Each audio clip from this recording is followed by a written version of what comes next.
Yeah. Okay, everybody ready? Yes. Okay, good afternoon. We are here today to talk about issues regarding regional and interregional dimensions in higher education cooperation. And this is one of the dialogue series 2 on the ASEAN-EU dialogue webinar series. And we have 4 eminent speakers. But first, I think Prof. Sarina is going to say something. Right, hi. My name is Sharina Lau. I'm a Deputy Executive Director. My portfolio is Research and Internationalization. A very warm welcome and very good afternoon to all of you. Good afternoon, good evening, or good morning from wherever you are, in the world. So it is indeed my pleasure and honor to welcome all of you virtually to AEI, the Asia-Europe Institute, based at the University of Malaya, Kuala Lumpur, Malaysia. Just a bit on AEI itself. AEI actually provides a platform to bring together, both this region, Asia and Europe, on, to deliberate on very important global issues that enhance our relationship between, both this region. Our institute AEI is also a Jean Monnet Center of Excellence, which is awarded by EU in the year 2017 and for a period of 3 years. And also as a Jean Monnet Center of Excellence, we focus, our activities on research project, outreach activities, both on EU and ASEAN or Asia and Europe. So today, we brought to you this webinar on regional and interregional dimension of higher education cooperation.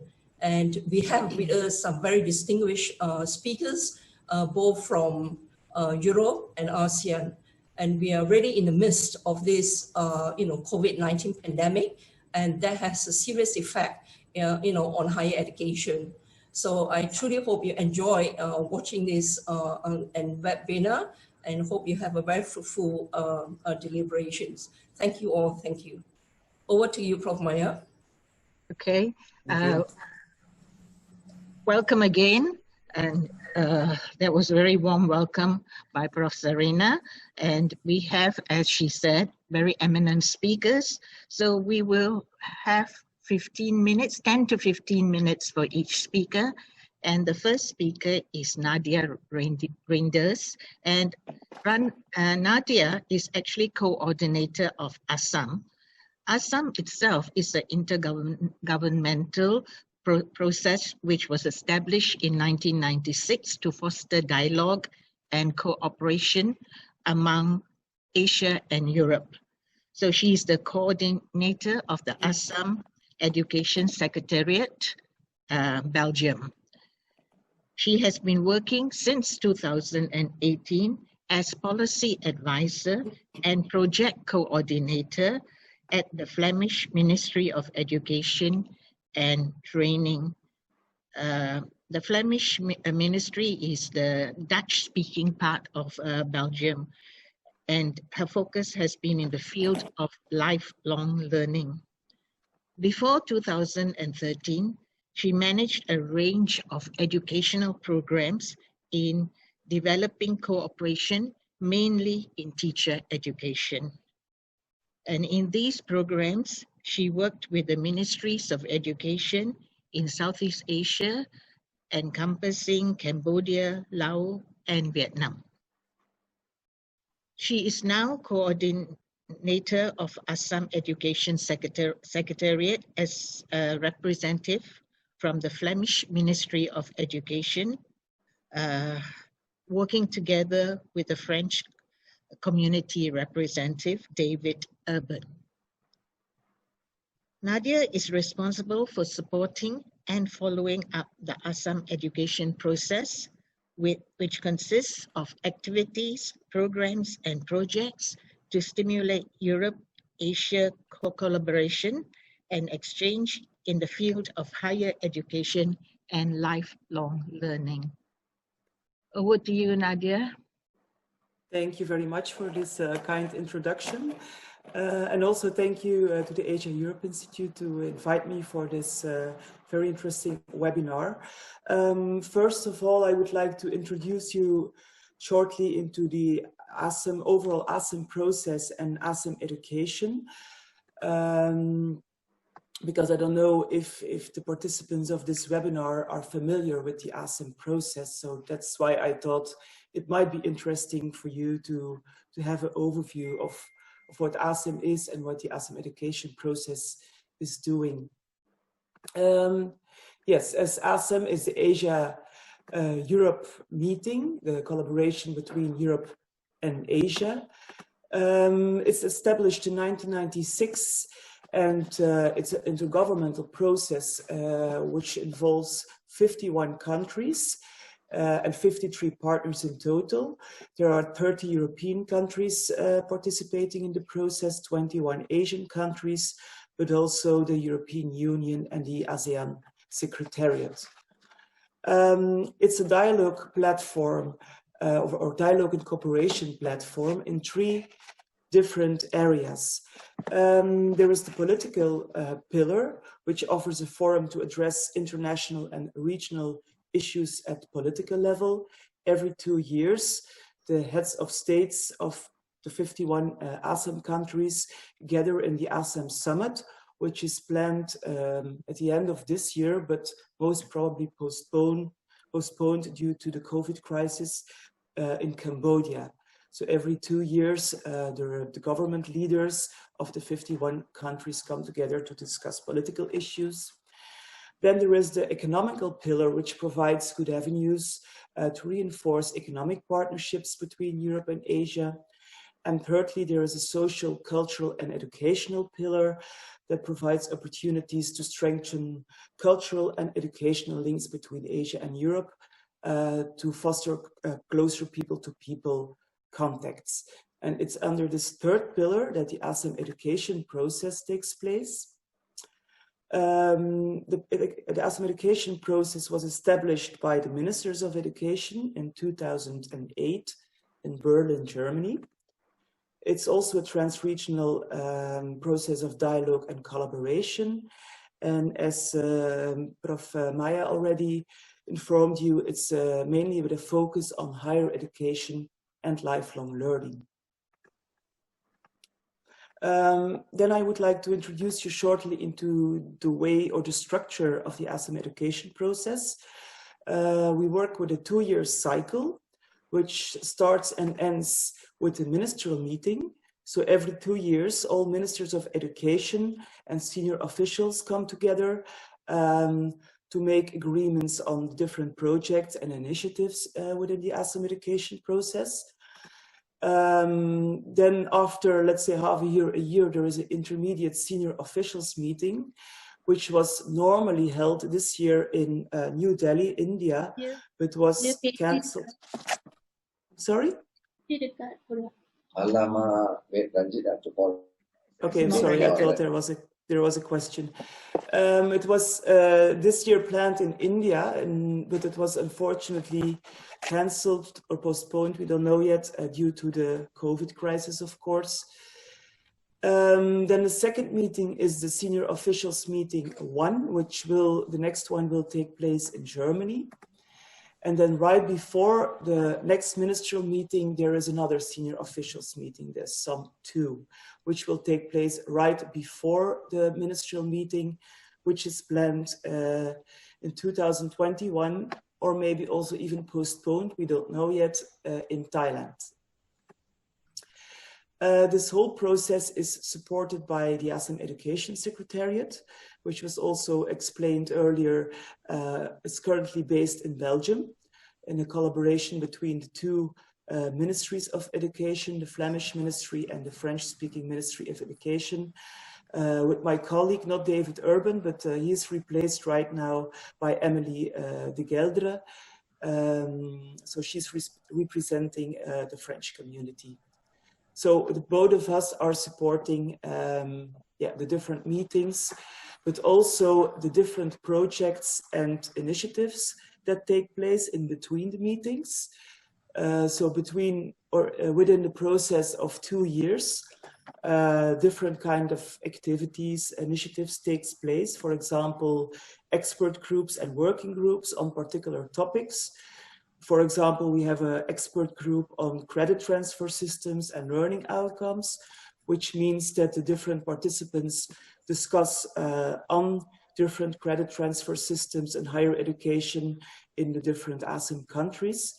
The main objective is to create more transparency on different higher education systems in order to encourage exchange and mobility. Because our idea is the better you know each other, in each other's systems, the more motivated countries and institutions are to partner up with other countries and institutions between the two regions. We also organize conferences and seminars. For example, at the end of the year, there is a seminar planned on technical and vocational education and training and lifelong learning in Moscow. We are also still considering if it can take place physically or virtually. There are mobility programs. We have a program called ASEM Duo, which focuses on the exchange of two students, one student from Asia, one student of Europe, and they exchange to each other institutions. But there are also short-term mobility programs. For example, the Asia-Europe Institute organizes the summer schools, which are short-term programs, and we are indeed discussing now if we can also consider virtual mobility, short-term mobility programs. Another part of the ASEM education process is the publication and development of online tools and publications. These kind of tools or publications should also support partners among Asia and Europe to get a better idea on the different education systems. For example, we are developing right now a compendium on higher education systems where countries or institutions can find information on credit transfer mechanisms, learning outcomes, the different systems in case they want to exchange their students to another country. We also have programs related to research, which is mainly collaborative research, while we think that the Asia-Europe collaboration can provide a good platform for researchers to collaborate and to focus on similar issues in the field of, for example, lifelong learning. And we also have peer learning activities where we bring expert specialists together to exchange on different topics. The ASEM education process takes place on different levels. We have at one side the political level, as you've seen, the ministers and senior officials of education ministries discuss and come together. But at the same time, there is a stakeholder level where different kind of international organizations, umbrella organizations of higher education institutes work together. For example, for Asia, this is the Asia-Europe Foundation, but also the Asia-Europe Institute. Maybe you also know Siamio Raihat, which focuses on the ministries of education of the ASEAN countries. Also, the ASEAN University Network is one of our stakeholders, different European organizations like the European Training Foundation, but also UNESCO, so different kind of multilateral organizations are taking parts of the different meetings and activities. Then shortly something about the themes that we are working on. The ASEM education process focuses on 4 priority areas. The first one, as you have already seen in the different examples, focuses on quality assurance and recognition. Another one on engaging businesses and industries in education. Balanced mobility, which means that we would like to have equal level of mobility between Asia and Europe, so equal amount of incoming and outgoing students between Europe and Asia. And the last one is the focus on lifelong learning, including TVET. Last year, we had a ministerial meeting in Bucharest, Romania, and there the ministers have agreed in order to include the challenges of the current current global challenges, to focus on two transversal themes, which are sustainable development, of course, based on the Agenda 2030 of Sustainable Development, where we'll focus on mainly on SDG 4 to focus on inclusive education and lifelong learning for everyone. Second transversal theme is digitalization. While we're focusing on, of course, the opportunities of digitalization in collaboration and mobility, but also on the challenges digitalization brings to our societies. Let's think on for example, privacy issues, big data, and so on. So currently, the ASEM education process is developing a strategy for 2030, which should normally be approved by the ministers by the next ministers meeting in Thailand. We are currently drafting this strategy. As you can see on the bottom of this slide, we have formulated a foundation, which is of course the Agenda 2030, but we also did an analysis of the current global trends and challenges, for example, globalization, climate change, but also pandemics. The current COVID crisis will be of great importance to take into account. But also migration, digitalization and the digital divide, robotization, automatization, artificial intelligence. So all these global trends will be of great importance to take into account in our future vision and strategy. On this slide, you can also see the strategic objectives that we have formulated at the moment, but I'm afraid I can't go into much detail because this is still a draft version. I just wanted to show you that we are currently in this drafting process. Here you see some milestones that we have planned in the next months or year. We have currently collected feedback from a standing working group, representatives of different countries and organizations on this draft version. In August, September, we will, the Secretariat together with a drafting committee will further develop this action plan, this strategy, and together with the action plan. And in October, we would like to send everything to all partners, so the 53 partners, together with all stakeholders for their feedback. And in the next senior official meeting in Germany, we will have a physical, hopefully, discussion on the strategy, and hopefully it will be adopted by the ministers in the ministerial meeting 8 in Thailand.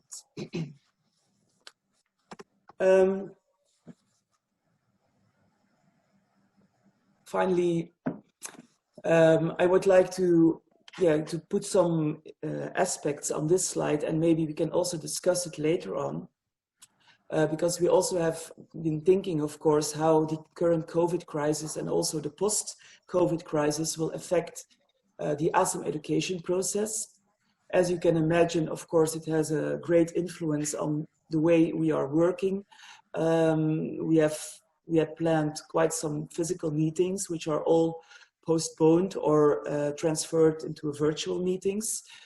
But despite all these challenges, we are also looking to the opportunities that the post-COVID crisis could provide for education.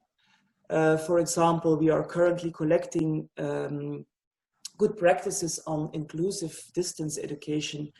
As you have all noticed in your own countries, education has been completely transferred into online, which has, of course, quite some challenges in terms of inclusion, because not all students, not all pupils have easy access to online resources, maybe don't have even a computer. or have other issues. Maybe the home situation is not appropriate to work for school. So there are so many aspects that provide challenges on distance education. What we have done is we have sent out a call to all our partners and stakeholders to collect good practices on how governments, but also institutions, what kind of initiatives or measures they take to make sure that everyone has access to online education. We are currently collecting these good practices examples, and we will also distribute them to all partners so that we can also learn from each other in this crisis. We've also seen that currently virtual mobility, which is that a student, for example, follows a program from another university online, is boosting, but also the broader sense collaborative online and international learning can have a boost through this crisis. We see that everyone is more eager or more at ease to use these online resources, not only students, but also teachers and educators. So we really hope that this can be a boost for digitalization, which is also one of our main focuses in the future strategy. And we think that online collaboration can also stimulate more collaborative research, because we're facing common educational challenges between Europe and Asia. And we think that we can also put our forces together to do some more collaborative research. And finally, we think that it's very important to promote lifelong learning and transversal skills, because we see that there is also quite some economic disruption with all the consequences that come along related to labor market, unemployment. So we think that lifelong learning will become more important than ever, and as well as the transversal skills development, because transversal skills can help people to cope with these disruptive events, and they can help them to cope with them and to overcome them. So these are some opportunities we see for the Asia-Europe collaboration to cope with crises such as COVID-19. But I hope that in this webinar that we can discuss more and hear your other ideas about what kind of collaboration is necessary in this crisis. Thank you very much.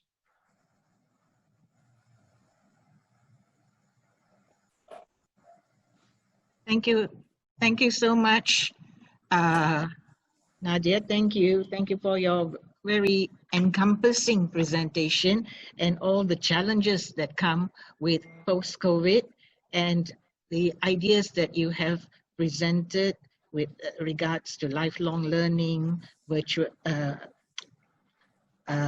boosting digitalization, online collaboration for researchers. These are very interesting ideas. I'm sure we will have questions on these issues after the session. We now move on to the second speaker, Professor Azirah Hashim. Professor Azirah is currently a professor in the English Language Department of the Faculty of Languages and Linguistics in University of Malaya. And until recently, for the last 5 years, she was the Executive Director of ASEAN-Europe Institute, the Asian Europe Institute in University Malaya. Previously, she was the Director for the Center of ASEAN Regionalism for 4 years, from 2015 to 2019. And she was also the Dean of the Humanities Research Cluster and the Dean of the Faculty of Languages and Linguistics. Professor Azirah's research interests include language contact in Southeast Asia, English language in ASEAN, and higher education in ASEAN. She is currently Vice President and President-elect of the International Association of Applied Linguistics and a Fellow of the Alexander von Humboldt Foundation in Germany, and more recently, a recipient of the Trinity Language room. She was a visiting research fellow with the Trinity College in Dublin. Her latest publication is a co-authored publication, English in Southeast Asia, the Transformation of Language Habitats, and this is a co-authored publication. Over to you, Prof. Azirah.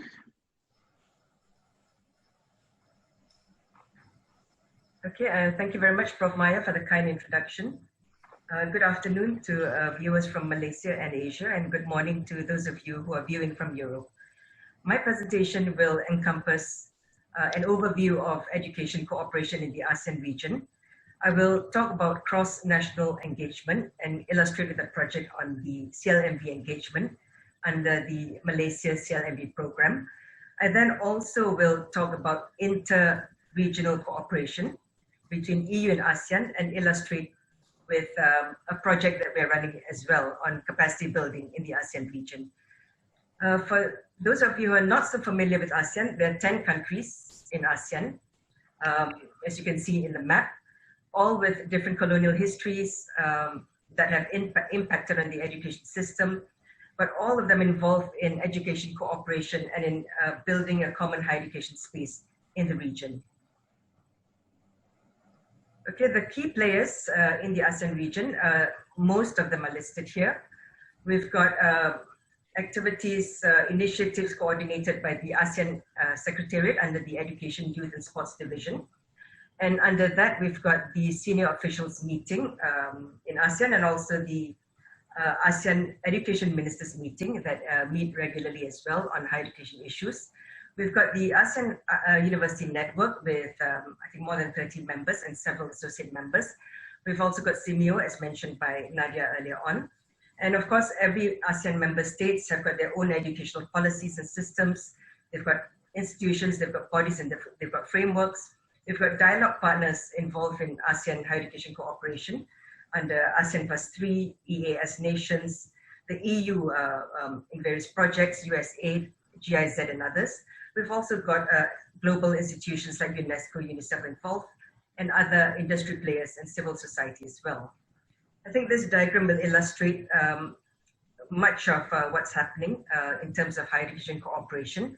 You can see a number of charters, visions, policies in the diagram, and partners from different regions. You can see the ASEAN Vision 2020, ASEAN Charter 2007.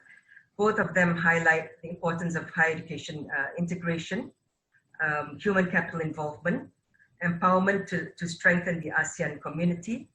We've got the 3 pillars of ASEAN, the APSC, the political security pillar, the economics pillar, and the social culture pillar. All of them actually are incorporated under the ASEAN social, under the ASEAN community.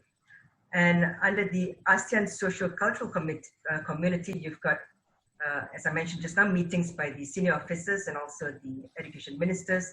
You've got the Cham Am Hua Hin Declaration 2009 to 2015, highlighting the role of education in enduring solidarity and unity among the nations in the region, also promoting regional cooperation and higher education.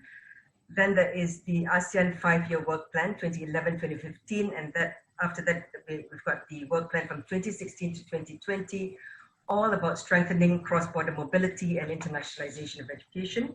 On the right-hand side, you can see Kuala Lumpur Declaration of Higher Education, which also focuses on enhancing regional cooperation, promoting good practices of higher education in the region. And focus areas that they have are 2, which are firstly mobility, increasing intra-ASEAN mobility of students and scholars. And secondly, it's focus also on Tibet, technical and vocational education and training, coming up with a common standard of competences for harmonization of Tibet education in the region.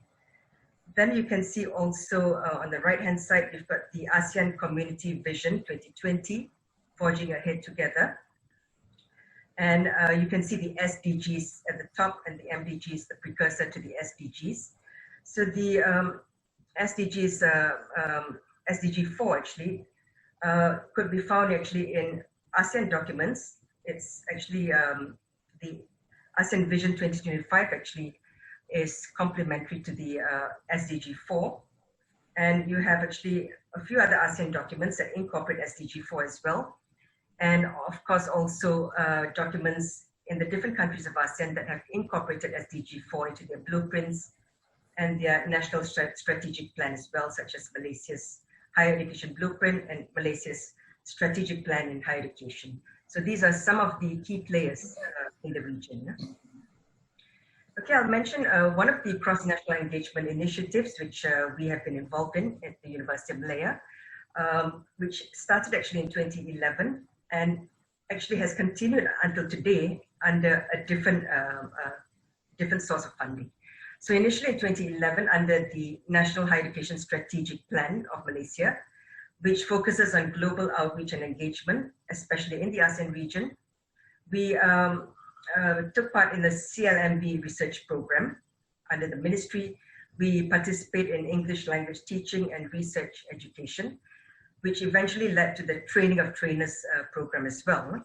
So our focus under the CLMV program is to address the development divide through knowledge exchange, through engagement and collaboration and capacity building in research development between Malaysia and the other countries. So we actually were engaged in collaboration work with Cambodia and Laos in CLMV Phase 1, 2011 to 2012, CLMV Phase 2, 2012 to 2013. We then continued with this collaboration under University of Malaya ASEAN Programme on narrowing the development gap. So that went on from 2014 to 2016. And this actually, as I will talk about a bit later, continued actually under the Erasmus Plus capacity building in higher education. So looking at the CLMV program, it is actually aligned with the goals of the Initiative for ASEAN Integration for narrowing development gaps in the CLMV countries, Cambodia, Laos, Myanmar, Vietnam. It is also aligned with the objectives of the ASEAN University Network, which looks at regional mobility and cooperation in terms of teaching, research collaboration, training and development.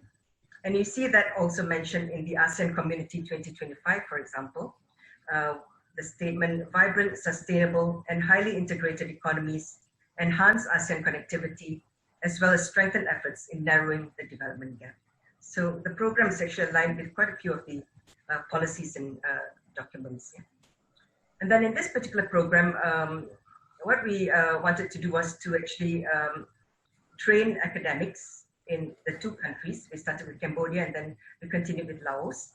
We also wanted something that was sustainable. So we thought that besides just running workshops, we would do training of trainers. We ran training of trainers programs. We wanted actually to build potential leaders or trainers at the different institutions, and they can then continue similar capacity building activities in a sustainable way in the local context where they actually come from, through knowledge sharing, training and skill development programs. And through the program, we also found that we could better understand the challenges and the issues faced by the different academic communities in the different countries, in particular focusing on the areas that we were working on.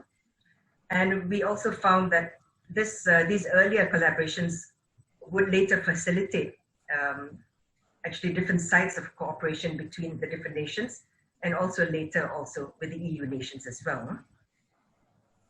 In terms of policy impact, we found that the CLMV actually is a catalyst to achieve the ASEAN University Network and the Initiative for ASEAN Integration Plans.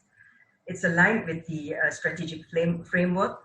It's aligned with the mission to narrow the development gap. It's aligned with the objectives of the AUN to facilitate regional mobility and cooperation between academics and higher education institutions in the region. We found that the program was also a facilitating factor for the ASEAN Socio-Cultural Community Blueprint, promoting solidarity between Malaysia and the different countries in ASEAN, creating friendship and also academic linkages between different member countries, and also contributing towards transfer of knowledge and skills among ASEAN members.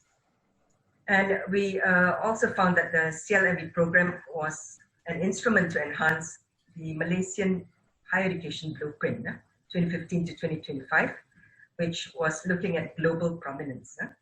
So building on friendship and ties in Cambodia and Laos, we could add value to the Malaysian higher education system in terms of internationalization of higher education, cross-country collaboration. We had staff exchanges, we had visits on both sides. We were able to expose Malaysian universities to the visitors who came over. We could try and also enhance the appeal and competitiveness of Malaysia as an international higher education hub. We were also involved in sharing expertise via seminars, workshops conducted at different institutions in all the 3 different countries. Okay, I then move on to what we've been doing under ASEAN-EU cooperation. We've seen actually lately a paradigm shift in both European and ASEAN higher education. In Europe, this is driven by the external dimension of the Europe 2020 strategy for education. And you see programs such as, for example, the EU Share, which has been running a number of workshops and policy dialogues in the ASEAN region. We see more and more Erasmus Plus projects, capacity building, mobility projects, which are actually taking place in this region now. We've got members which participate in Horizon 2020, and also the Newton Fund, amongst others. So in terms of what we are doing at the University of Malaya, we actually have a project which is a continuation of what we did earlier on.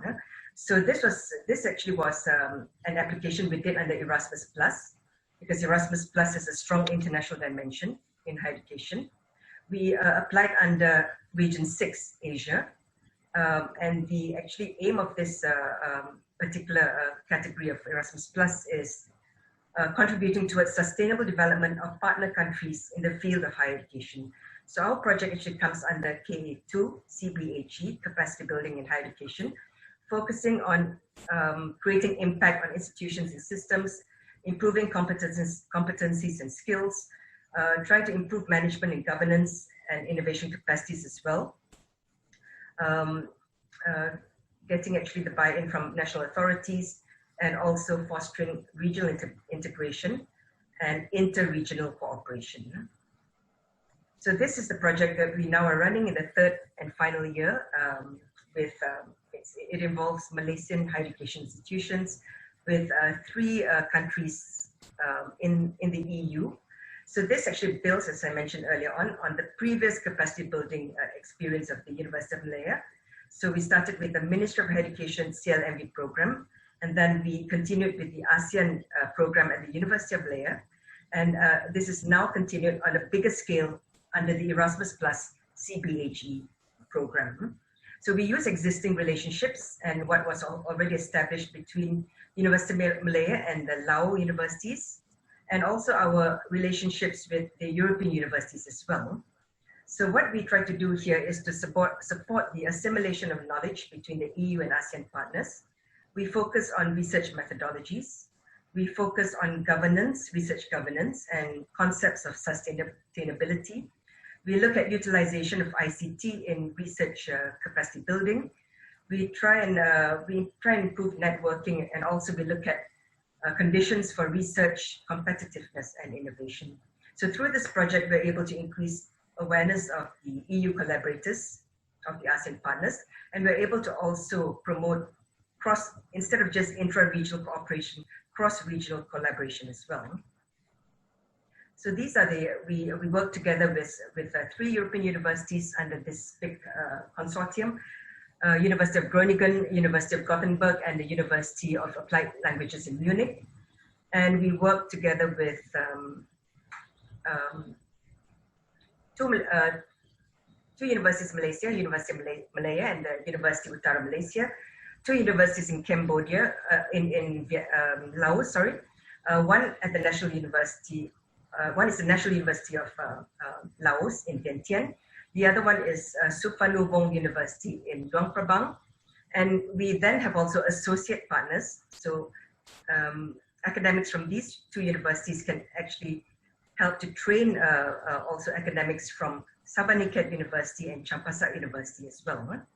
So it's quite a big consortium, and it involves intra and inter-regional cooperation. So this is what we actually have as our objective to actually develop human capital, facilitate individual learning institutional mechanisms in social science research in higher education institutions in Malaysia and Laos. We have research training leading towards, we came up with a manual on research methodology, a manual for ASEAN academics. We also have another component that focuses on good governance in Malaysia and in Laos, working together, and in ASEAN also working together with the European University, learning from each other. And we also have another component that looks at the use of ICT technologies. So at the moment, we've got workshops running on the utilization of ICT technologies in training academics in conducting research. Okay, then this is what I could say would be the impact of the project. It's not just individuals. We hope that it's beyond just individuals, academics and students, but we also look towards contributing towards making institutional changes as well. So for example, in Laos, we've got a new research office which has started, and then improving infrastructure, enhanced mechanisms and functions, training personnel in running research projects and in doing research. So we also hope that our impact is national. We try and impact on policy as well. We disseminate what we do to ministry officials. We also hope, we also convey what we've done to industry partners as well. And we also hope to contribute to the region under ASEAN 2020, improving people-to-people connectivity, improving intra-ASEAN mobility of students, scholars, community building as well, working together, And we hope to create a researchers network, and we'll have a database for that, contributing towards a common higher education area in ASEAN, and overall hoping that we will have socioeconomic impact and also intercultural benefits. I think I'll stop here and I'll be happy to take questions later. Thank you. Okay, thank you so much, Prof. Azirah. That was very interesting. Even for me, as a member of this BRECIL committee, I found that really very interesting. And you showed us the involvement with regional institutes and also with European institutes. So that was a very wide encompassing picture. Thank you. We now, I'm sure there'll be questions, so we will take the questions after this. We move on to the third speaker, Dr. Filippo Bignami. He is a senior researcher and lecturer at the Department of Economic, Health and Social Sciences in the University of Applied Sciences of Southern Switzerland. Dr. Bignami obtained his PhD in 2012 from the Sorbonne Nouvelle University in Paris. And his publications, he co-authored two very important publications. One is The Legacy of Mega Events, Urban and Citizenship Transformation in Rio de Janeiro, and which encompassed a citizen education module in new cities and the change and impact on citizenship, and the participation of individuals in Rio de Janeiro in the education process. The other interesting book is Intercultural Praxis and for Ethical Action, Reflexive Education and Participatory Citizenship for a Respondent Sociality. I will read these books, but let's listen to Dr. Bignami now. Yes, Dr. Bignami, you're on. Yes. Can you hear me? Yes. Yes. Yes. Okay. So, good morning, everyone. Thank you, Professor Kemlani, for your presentation. And I would like to share with you some insight and some inputs, shifting a little bit the topic and giving a glance to some, let's say, conceptual or methodological aspect that can feed the cooperation and collaboration, the interregional collaboration on higher education aspects. So I would like to jump into some contents and into some consideration about that. So I would share the screen. Can you see? Yes. Okay. So, so I would like to briefly introduce some drivers that can feed the regional and interregional cooperation. So I would like then to encompass three aspects. The first is urban areas. I mean, urbanization as a transversal aspect of cooperation into regions and on an interregional dimension. The other is, of course, educational aspects. And the third one is citizenship, both as a theoretical, as a social and political theoretical concept, and a educational perspective. So citizenship is both theoretical and educational So we have to start very briefly by considering that the urban areas is surely one of the pillars of our future. We have to consider that among the most impacting and urgent trends, urbanization is indeed one of the main phenomena shaping the global equilibrium. Urbanization is also one of the main topics in the UN 2030 Agenda for Sustainable Development. And in fact, as in the ASEAN strategy you have mentioned, there is a SDG 11 that is focused on sustainable cities and communities. So this frames a commitment to making cities inclusive, safe, resilient, and sustainable, with concrete and immediate link on conceiving the educational aspects and drivers, supporting and facilitating this social and political process. As we can see from the slides, globally now 55% of the world population already live in urban areas. And by 2050, 68% of the world population will live in the cities. So urbanization, of course, is one of the urgent aspects, as I have already mentioned, witnessed by the Goal 11. So I would say that also considering the regional and interregional cooperation aspects, I would propose that the cooperation and linking between the city is really, really important. Let's say that might be important to consider a trans-urban aspects of, a trans-urban dimension of cooperation. Simply because the city is the modern and most updated locus, place, where to read and where to study and where to grasp key social, political, and educational settlements that are happening in our era, in a never-ending process of mobility of people, of course, because there is people, mobility of people happens, of course, worldwide, but mainly between cities and cities.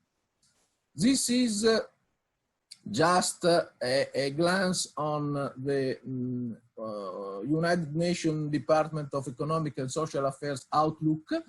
And we can see how will be shaped and how will be settled the increase of the world population. And so, if we consider the previously said consideration about the increasing of the urbanization, which is 68% by 2050, we see that it's really an avoidable and urgent topic considering the urban development. And so, just jumping on the actual COVID, aspect,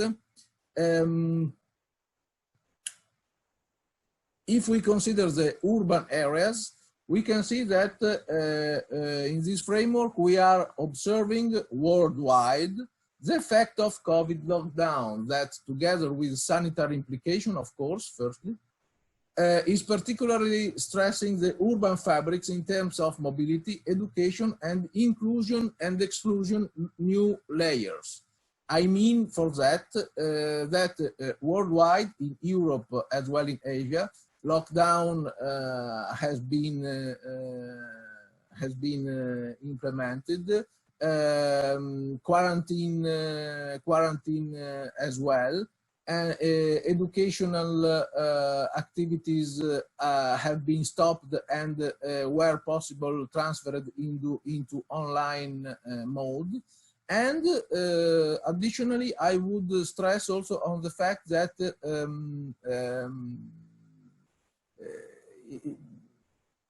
we can observe and happened new layers and new phenomena of inclusion-exclusion. I mean that some part of the population had the opportunity to shift on smart working, for example, but another part of population did not have this opportunity because, of course, essential workers did not have this opportunity. And I mean, so this is a new realm of phenomenon that we have to consider. For example, another one new layer of inclusion and exclusion is the access to sanitary services, the control of the movements. In China, we know that in several cities has been implemented the social credit system, which is a very important aspect to be considered because it's a powerful mean of governance also. So we can see that now we are more or less in a sort of, let's say, pandemic citizenship, or in some countries or in some regions, a post-pandemic citizenship, but with the relevant relapses on our daily life.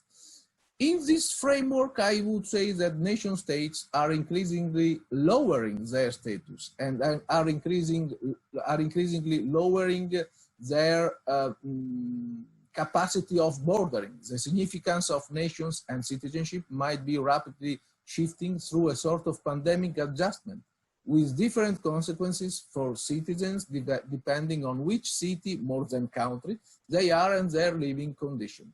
I mean that in several cases in this COVID outbreak, more than the countries are important the cities, because in the same countries often happens in some areas, of course, not everywhere, but in some areas is happening that the national, for example, national indication, national laws and national emergency decision-making is applied in a different way or applied in a flexible way in the cities or in urban areas.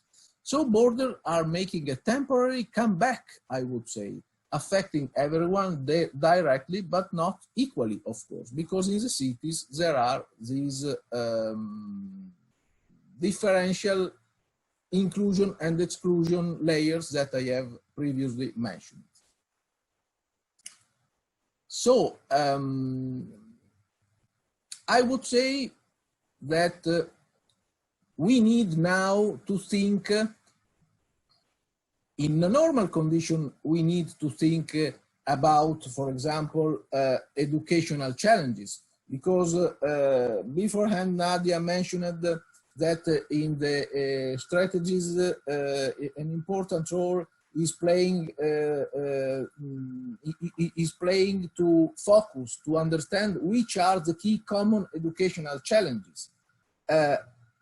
Plays an important role, which are, for example, the main drivers for transversal skills development. Nadia mentioned it before, and as well as Azirah, before you mentioned some capacity building program and strategies for community building.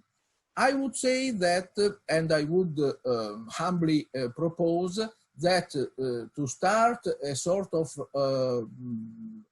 I named rebuilding due to COVID, but in any case building.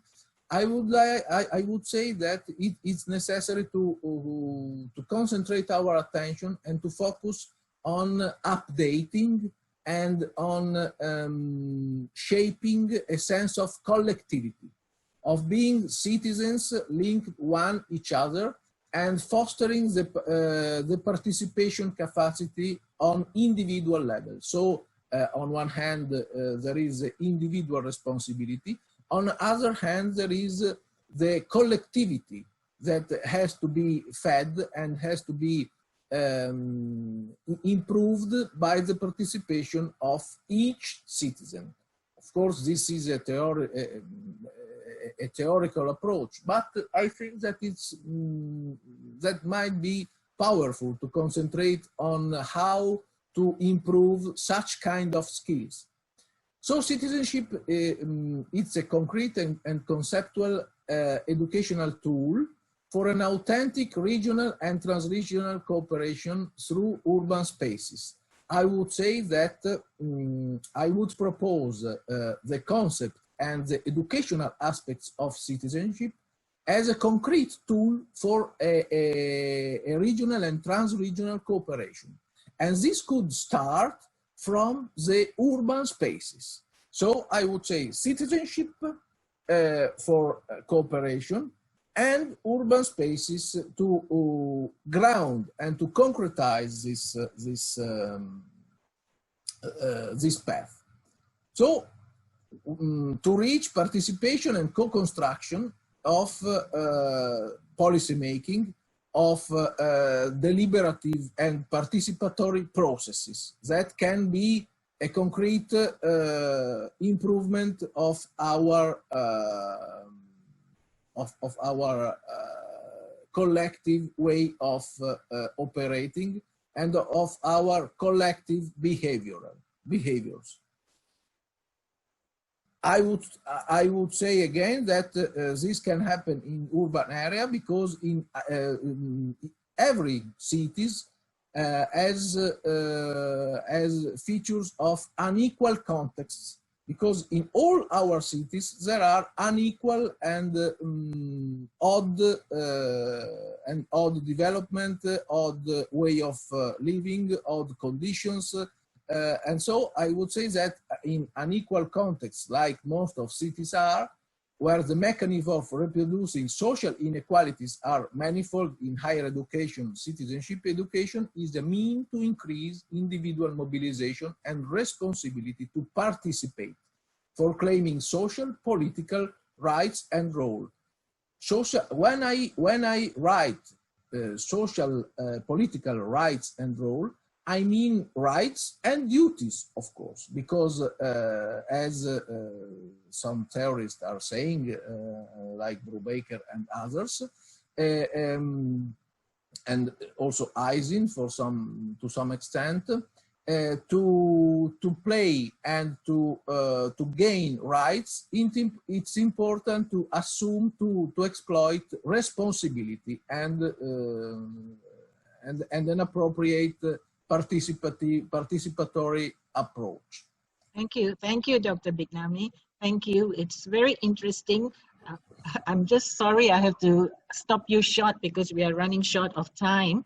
But this whole idea, it's different from the other two speakers where they talked about what is happening and you are talking about a concept of inclusive education, more specifically citizen education in the urban areas for mobilization and responsibility of citizens, starting from urban spaces. If you just allow me to conclude, I would skip the two slides on more conceptual aspects and the four main dimensions of citizenship, and I would skip to the conclusion. So I would say that we have two realms. The first is the system of governance to concretely foster regional and interregional cooperation, which leans on coordinated funds for higher education to students, staff, and researchers, as we have seen in the previous presentation, for example, from Azirah and Nadia. I would also raise the example of Switzerland for cooperation, for example, with the Asian areas by budgeting some research funds, some research bilateral funds, and for example, the Swiss SNSF, Swiss National Science Foundation, and the dedicated cooperation funds through bilateral, which are running from 2017 from 2020. The already mentioned Erasmus Plus. So this is at a level of governance, and then for the conceptual framework, I would say that for a concrete higher education cooperation, it's important leaning on SDG, for example, the 11 on cities, but as well, of course, number 4 mentioned from Azirah beforehand. I would like that a quite powerful driver for cooperation is improving a common citizenship education framework and understanding always in a regional and interregional cooperation approach the urban dimension, which can be the concrete net that can merge the different areas. Thank you for the attention, and I'm fully open and happy to answer to eventual questions. Right, thank you so much, Dr. Bignami. We move on to the final speaker, Dr. Yang Mi Eng. Dr. Yang, Dr. Yang has worked in private and government sectors for many years. She says 26 years. And she spent 19 years as business development manager in the Malaysian Digital Economy Cooperation, where she sought to build Malaysia as a digital media hub.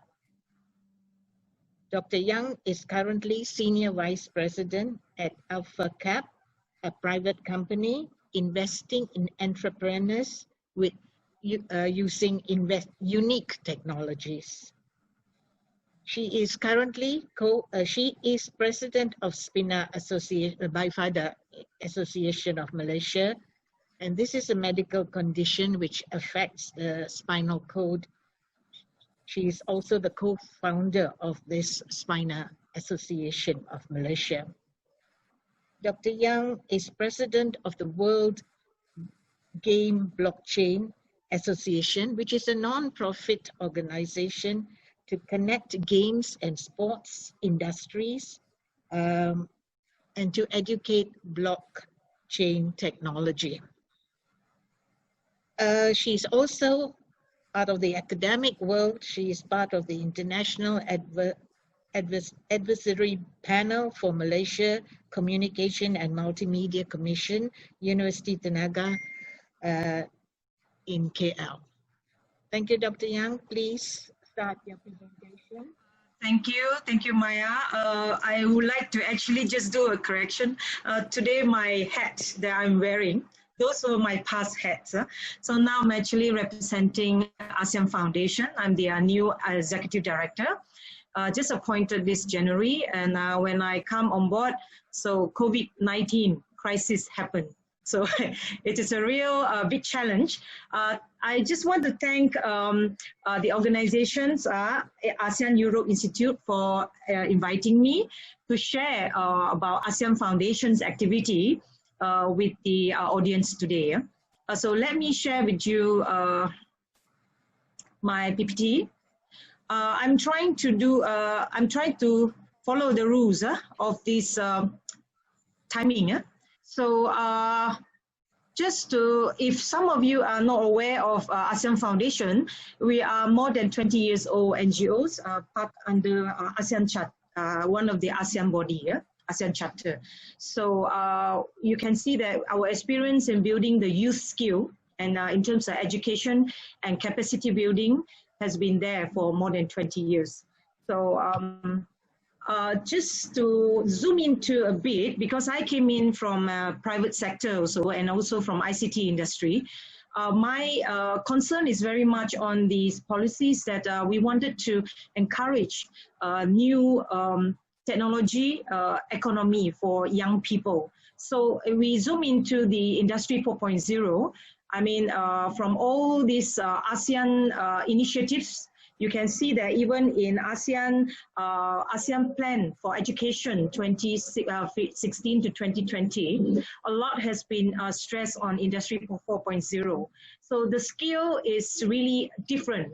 You have to do some changes in the current education ecosystem to be able to make the youth ready for future. So there are many youth. This is before 2019, it's actually before COVID-19, the unemployment of youth is already achieving, reached 9.1% unemployment rate. So we have not done any research for now during the COVID-19. I'm sure this number will increase. So this is actually a very big challenge. And when we talk about youth here, the data actually share is 15 to 24. But for ASEAN Foundation, we actually take care of 15 to 35 years old youth. So there are two main reasons I want to share with you today. First reason why they are jobless or hard to find job is the disconnection between education system and the world of work. So that disconnection means that not ready. Many education systems are actually outdated, and then technology advancement is not fully integrated into the education ecosystem. So you can find, if you do research by Deloitte, it says that 54% of youth respondents have not heard of the Industry 4.0. So you can imagine, and most people, most economy are still focusing on Industry 3.0, you know, so which is agriculture and all that, manufacturing and all. So 39% of youth respondents also confess that their former school did not prepare them for the future ready skill. So you can see the situation is quite a dire need for change. This is actually 2018 data, but after COVID, post-COVID-19, so we can see the increase of all these numbers. So reason two, why? Reason two is because lack of professional networks. So, and then also lack of experience and lack of upskill opportunities. Now is a time for reskill and upskills. Of course, just now Nadia has shared about different types of capacity building, and also Professor Azirah has shared that. I hope that it will materialize as soon as possible, because time is actually running, it won't wait for anyone. So for us, it's most of our program right now is some sort of tweaking. We transfer most of our project. We have about 10 programs right now running concurrently in ASEAN Foundation, and most of it we are trying to make it digitalize it in the digital platform. But from today, I think it's already almost with the lockdown and all that, it's about 4 to 4 months already. You can see that the impact is quite felt by most of the NGOs programs. Participations are pretty much quite a big challenge. because of infrastructures lacking and all that. Some youth are not really able to access to internet service, good broadband service and all that. So this is another big challenge that needs to be curbed by any ASEAN bodies that are in charge of this. So what is the most important skills that needed for this ASEAN Future Ready youth? So we are looking at top 5 soft skills. So you're looking at creativity, persuasions, collaboration, adaptability, emotional intelligence, EQ. So these are things that really needs to put up. Training needs to be focused on soft skill and hard skill. So top 10 hard skills, these are some of the research that we have done to share with our audience. I hope that today the audience can benefit from this. So top 10 hard skill, we are talking about blockchain, cloud computing, analytical reasoning, artificial intelligence, design, business analyst, and as also you're looking at the number 10 is actually video production. Many organizations has looked only at the ICT part, S&T part, but they actually forgo the video production and the creative portion of it. From our dealing for the past few months, we think that this skill is very crucial. How do you want to be different from others? How do you want to be recognized and identified immediately, spotted? You know, the skill number 10 is the one that makes you different from others. So video production is also part of the programs that we have in ASEAN Foundation. I mean, because of the time, I didn't put it all our programs here. I only focus on few future-ready skills, things that we are doing right now. So for Industry 4.0 also, post-COVID-19, we hope that there will be post soon, but we are now in the COVID-19 period. So 3 things we need to engage and do.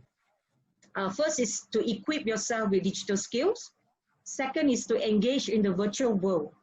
Nobody can actually get connected to anyone now. Even in the physically able situations, like environment, like you go into restaurant, you also have to keep your distance, you know. So social distance is one challenge, and getting engagement in the virtual world is a necessity. It's no longer a choice. So be flexible and adaptable. This is for every organization and every person, because if you can't adapt to the changes, you will be left behind. So all this needs to be equipped. And a little bit of this brief and sharing with you, there are 4 actually pillars that ASEAN Foundation, when we build our programs, we are targeting at art and cultural. And then also we are looking at education, community building, and media. So we are actually doing a lot of global competitive programs like Future Ready Generation for Youth. And some of our programs, I would like to share with you too, especially the ASEAN Foundation's 3, in fact, leadership also soft skill, because ASEAN Foundation also do ASEAN Foundation Model ASEAN Meeting. We call it AFMAM. So AFMAM is already there for 2 years, more than 2 years. So we have role play and meeting simulation of ASEAN leaders. So we actually emphasize on leadership, public speaking, and teamwork and collaborations. So all this actually, past 2 years, we will be already been doing it. So our alumni are really, really strong.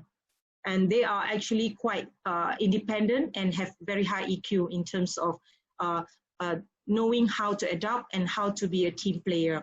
So we have 569 students and faculties being equipped with the knowledge, and 55 students and faculty member trained. This is a train of trainers, TOT program.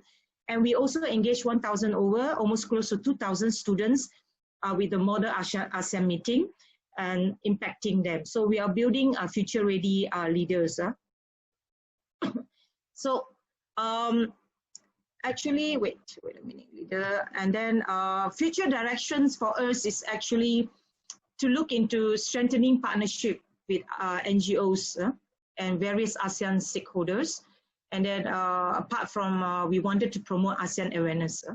And then we also wanted to expand ASEAN Foundation outreach footprint to cover those that are in the grassroots community.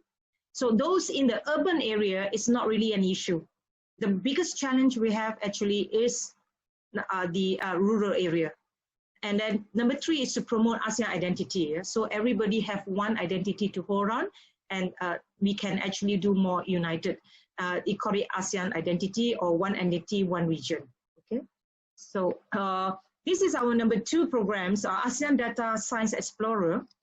We partner with SAP. These are data analytics program, and we also have public speaking and teamwork and collaborations, already impacting 12,000 over students and engage 1,000 over lecturers and train them. So 85% respondents believe that this program is very important for them, and that increase their skills in analytics in the 21st century skill. And 80% respondents believe that the program increase their ASEAN awareness. And number 3, the last programs that we have that actually is more geared towards future ready is actually ASEAN Digital Innovation Program. We call it ADIP. So ADIP is actually our collaboration with Microsoft. If you notice that ASEAN Foundation programs, we work a lot also with private entity, apart from our dialogue partners and even with Europeans. Later I share one of the projects that we are working with European. So we train computer science, public speaking, teamwork and collaborations, and 25,000 over, close to 26,000 youth has been trained for this skill, and more than 50% of them are female.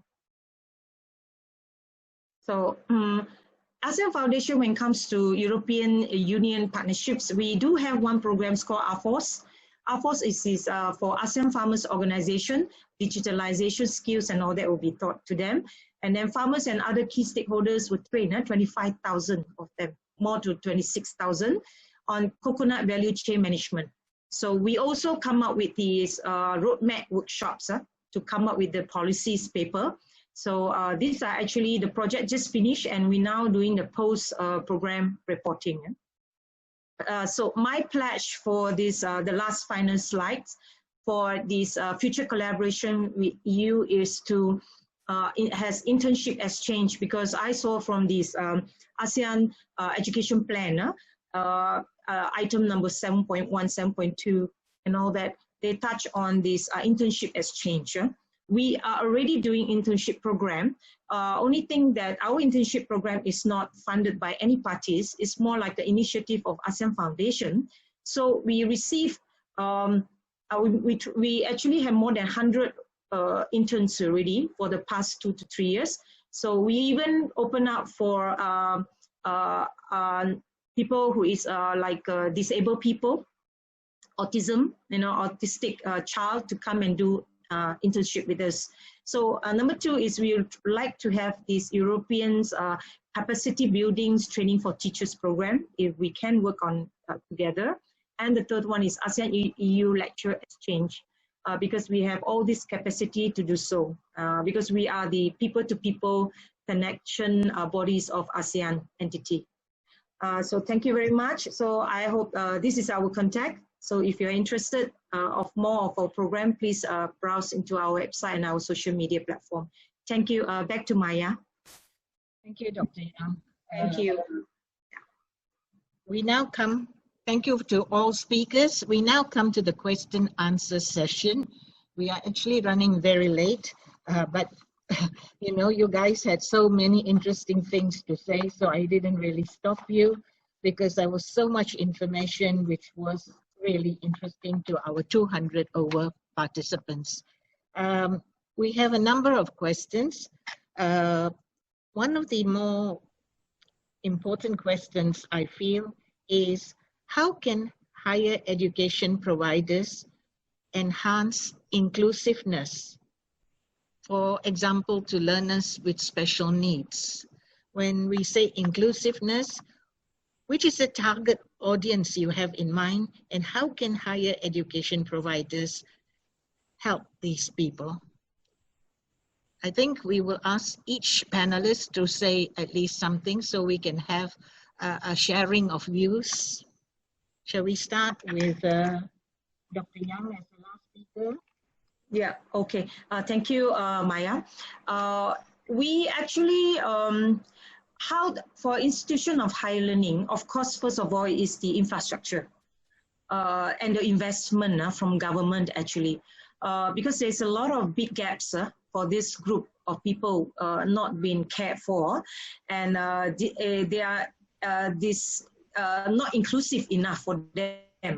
Because for instance, just take for examples, how accessible is university right now for handicapped? How accessible, and then even for the public area, you know, accessibility is always the biggest challenge.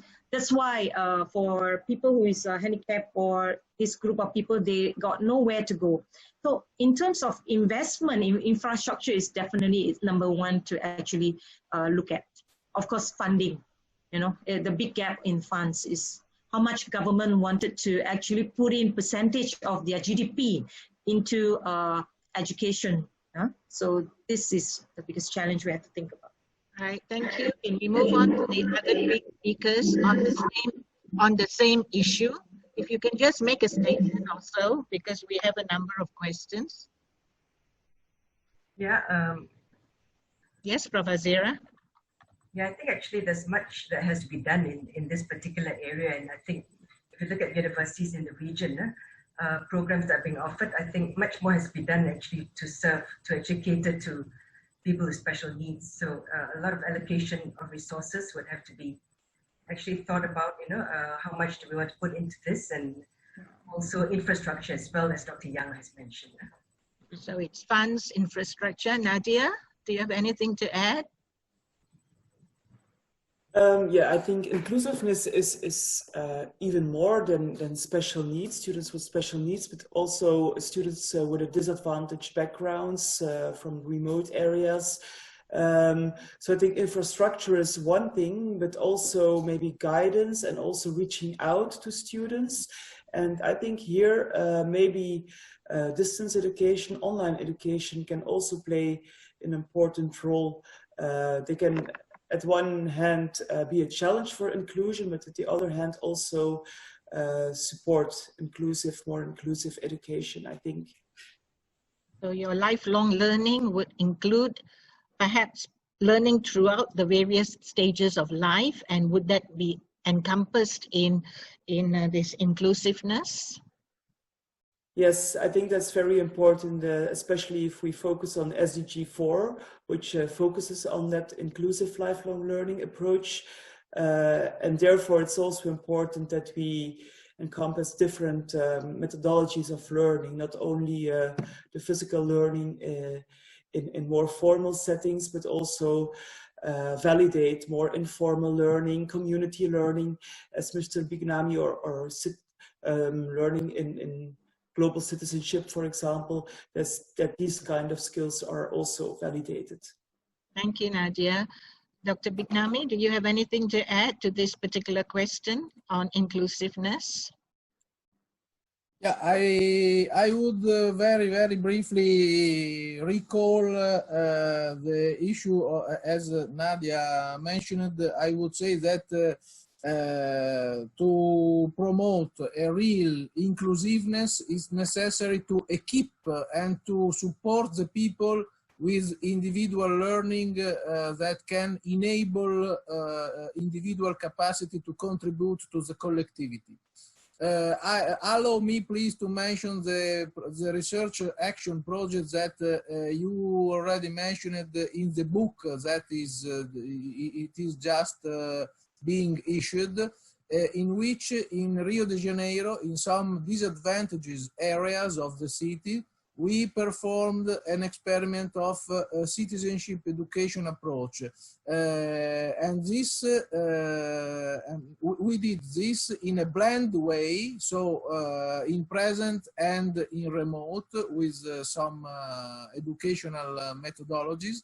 And I think that, allow me to say that to promote a concrete inclusiveness for disadvantaged targets, this issue of citizenship development can be a possible way to be pursued. Right, thank you so much. We have a host of questions, but one of the questions which specifically asks why the Philippines. was not considered to be part of the Cambodia, Laos, and Malaysia in the higher education program. I think this is directed at Prof. Azirah.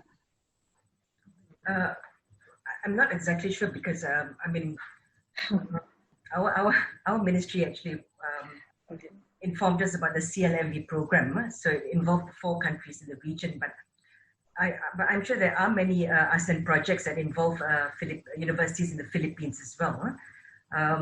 That particular one is actually focused on the CLMV countries, but I'm sure there are other actually cooperation activities that involve universities in the Philippines. And for example, even now, if you look at the Erasmus Plus or EU projects or the Share ASEAN, I think that has involved students from the Philippines. Erasmus Plus also is a big, you can actually start big projects with partners from the Philippines as well. So there are opportunities for higher education institutions in the Philippines to get on board.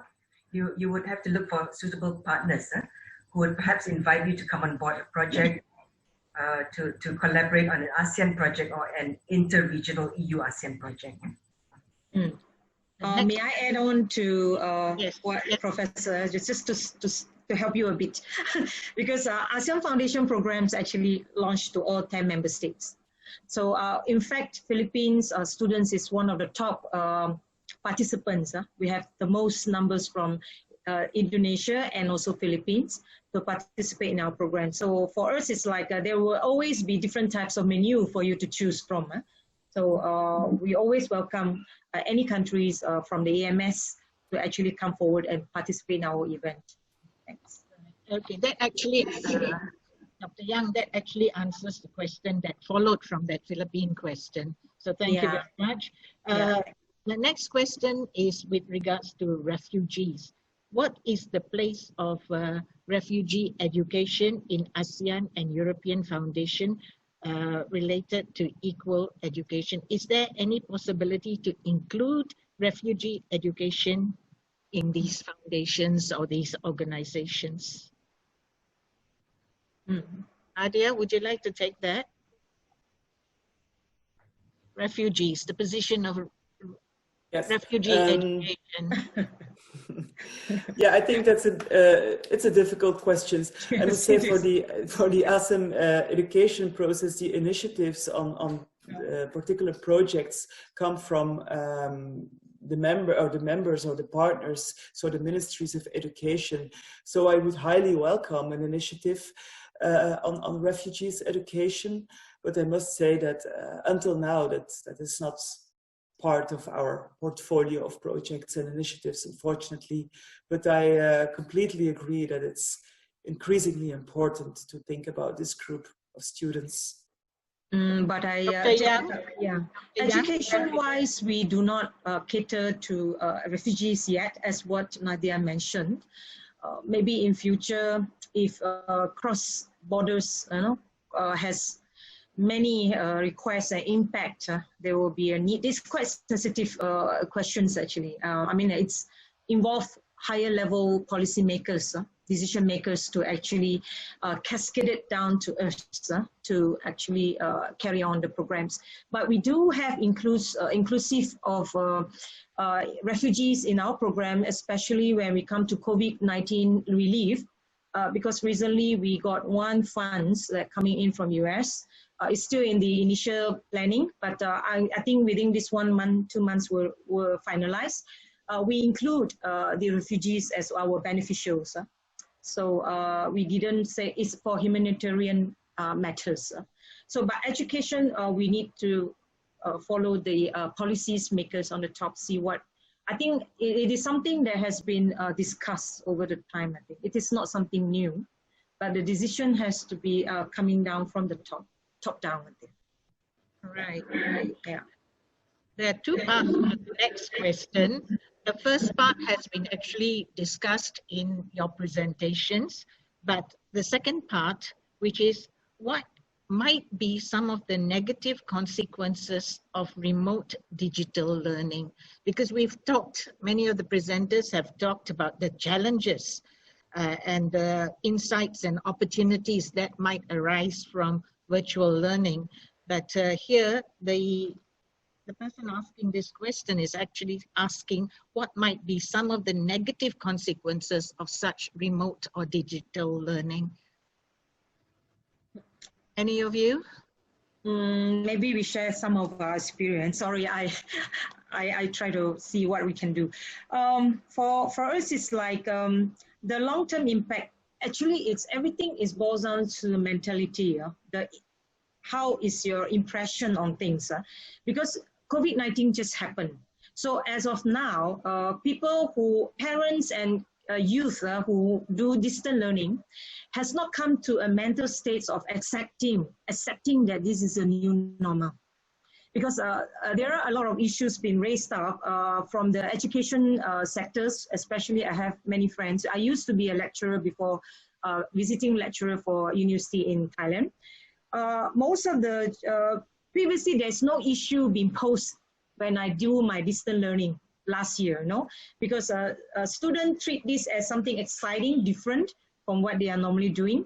But now, asking them to be full-time learning from online, some of them are actually measuring the value of, parents say, I pay like 200,000, for this education, package, and then I get this online. So actually the impression and the mental adjustment is not there yet, It's more like a value they compare of having physical classroom and having online learning. But actually, like it or not, this will be the future. For me, it's like as a ASEAN Foundation experience, we do have a challenge to get engagement for this time, because I expect that we estimate that maybe another few more months, people will come to terms with it and say, look, you either wait and do nothing, or you have to follow the trend, so how best to do it? There's only way to do it to be safe for your own life and to keep learning is to be online.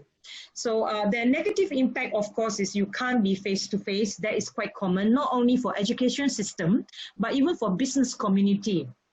We used to have business community that have networking, have exposition, expos, and you have B2B meetings, so you have a personal touch with each other. So same applies to human beings not being able to be communicating and touching each other and shake hands and all that, So the impact is not only for the youth and for the education sectors, it's actually overall human being impact, So Thank you, Dr. Yang. So it's attitudinal change and acceptance of the situation. Yes. Does anybody have anything to add? Because it's yes, go ahead, Doctor.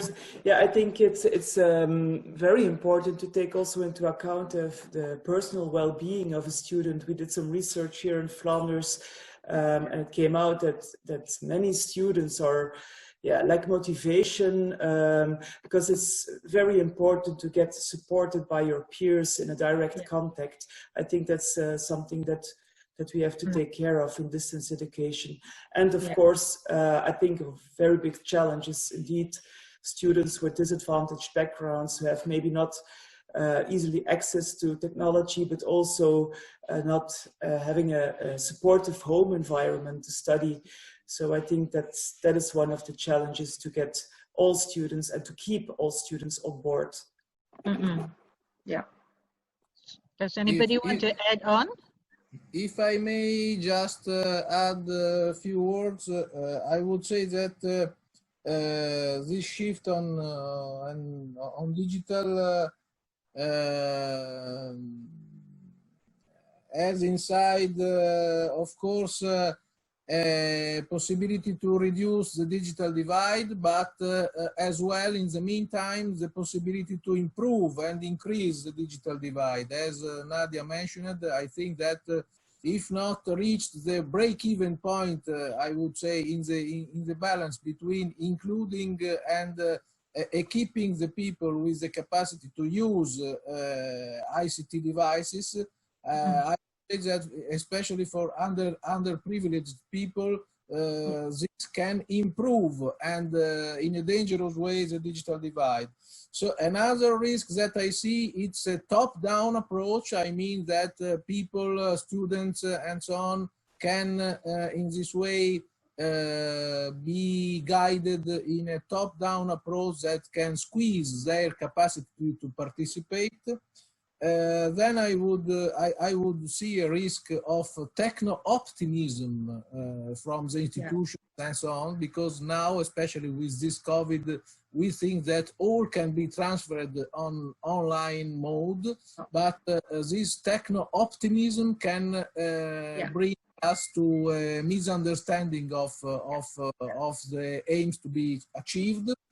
And I would say, last but not least, that these ICT tools need to be coupled and need to be equipped with the capacity to use them in an active way, in a participatory way, and to enrich the capacity to interact, not to replace the interaction. So I say that as opportunities, but also several risks on which we have to be attentive. Right. Prof. Azirah, anything to add? Well, I just maybe perhaps refer to our Asia-Europe Summer School that we try and organize every year under the Asia-Europe meeting. For this year, we probably will have to switch it to online. And our theme is normally multiculturalism, Asia and Europe. So although we would be able to actually probably get quite a lot of students from Asia and Europe to take part, because it wouldn't actually involve flights and, money would be saved. But we would actually we can see the limitations in terms of field trips. We won't have field trips. The academic components will be enough, but actually the immersion in local cultures will not quite be there. So that's with regard to our Asia-Europe school.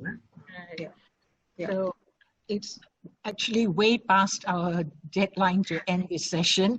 I want to thank all four of you for presenting your views, and to the 200 over participants who are following you. I'm sorry we could not answer all the questions, but you could direct the questions to AEI, which will then direct it to the speakers.